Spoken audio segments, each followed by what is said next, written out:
ugu horreyn kusoo dhawaad Daacad Media adoo ku bilaabay magacaaga. bismillahi raxmaani raxiim waan ku dhowahay daacad media magacaygu waa axmed ismaaciil maxamed waxaan bisha loo yaqaan Bisha haa bisha maxaa lagugu bixiyey?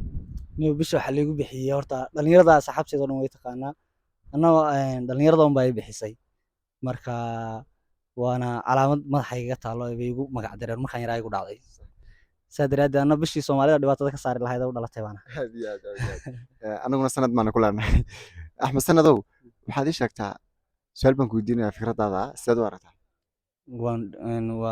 waan ku faraxsanahay inaad weydiiso su-aasha daacad media marka waad i weydiin kartaa Waayahay su-aasha waxaa ka oranaysaa gobolkaas leedahay waa deegaankeenna waa gobolka ugu habla qurux badan deegaankeenna.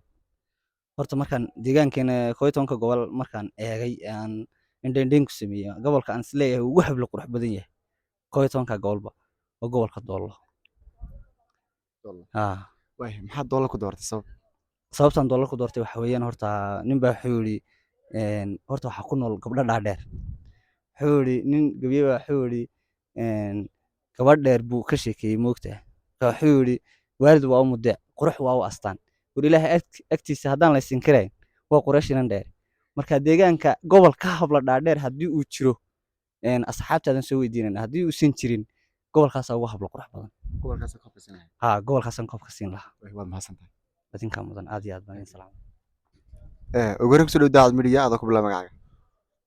aad baan ugu dhawahay walaal Daacad Media magacaygu waa Khadar Cumar Ismaaciil kuna magac dheer Xuruur. Waayahay Khadarow xurur maxaa lagu bixiyey?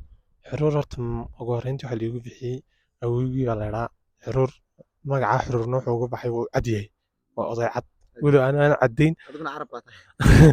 weli aan caddayn laakiin magacaas baa ay fuulay dhalinyarteedu inta badan ay ugu yeedhaan. waayahay su'aal baan ku weydiinayaa fikradaada sidaad u aragtaa xururow? waan soo dhaweynayaa si fiican baan u arkaa. waayahay su-aasha waxaa ka oranaysaa deegaankeenna gobolkaas leedahay waa gobolka ugu habla qurux badan.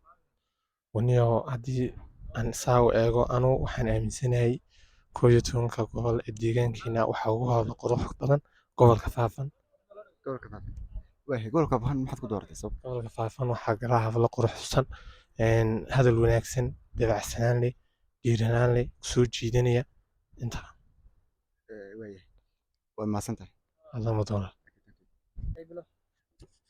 ugu horreyn kusoo dhawaad Daacad Media adoo ku bilaabay magacaaga. bismillah magacaygu waa Liila waana ku dhawaa waanad mahadsantahay waayahay Liila aad baan ugu faraxsanahay inaad ka mid noqoto ka qaybgalayaasha barnaamijka maanta. su'aal baan ku weydiinayaa fikradaada sidaad u aragtaa? diyaar anoo su-aashaad weydiinaysid jawaabteeda su-aasha waxay ka oranaysaa gobolkaas leedahay waa gobolka ugu habla quruxda badan deegaankeena. waxaan odhan lahaa horta nin kasta meeshu ka dhasho baa dhiiggiisu dhaqaashiya Faafan gobolka Faafan gobolka Faafan. haa gobolka Faafan maxaad ku dooratay? maxaad leedahay way ku duwan yihiin gobollada kale? kolay waxay kaga duwan yihiin ma aqaano laakiin quruxaan ayaga lanu qaataan adigaa mudan ugu horreyn kusoo dhawaad Daacad Media adoo ku bilaabay magacaaga. bismillahi raxmaani raxiim waan ku dhawahay Daacad Media magacayga waa maxamuud cabdi ibraahim aad badan mahadsantahay inaad igu soo dhaweyso ka janaalka Daacad Media waad mahadsantahay anaguna waxaan ku leenahay soo dhow. waxaad ii sheegtaa su'aal baan ku weydiinayaa fikradaada sidaad u aragtaa? insha allahu tacaala haddii la helaa sida ugu fiican baan isku dayay inaan uga jawaabo su-aasha waayahay su-aasha waxay ka oranaysaa deegaankeenna gobolkaas leedahay waa gobolka ugu habla qurux badan. kulley deegaankeenu maasha allah waa wada gabdho qurux badan yahay laakiin aniga ahaan haddii aan dhaho gobol soo qaadaad dhihi lahayd oo gobolka ugu gabdhaha qurux badan qurayshti qurux haa ilkaas qoraxay maxaad ku dooratay? niyo wallaahi waxaan ku doortay ani ahaantayda markii aan saa u eegay gobolka qurxi bay la qurux badnaaday qurayshti qurxi marka maxaad leedahay qoraxay way kaga duwan yihiin hablaha kale? kulley habluhu waxba isma dheere laakiin ani ahaan waxay kaga duwan yihiin baan isleeyahay gabdhaha gobollada kale waa gobol xadaariya marka xadaaradaasi maadaamay soo socotay waa gobol xamaasadiisa wato saa daraaddeed baan anoo doortay gobolka qurxi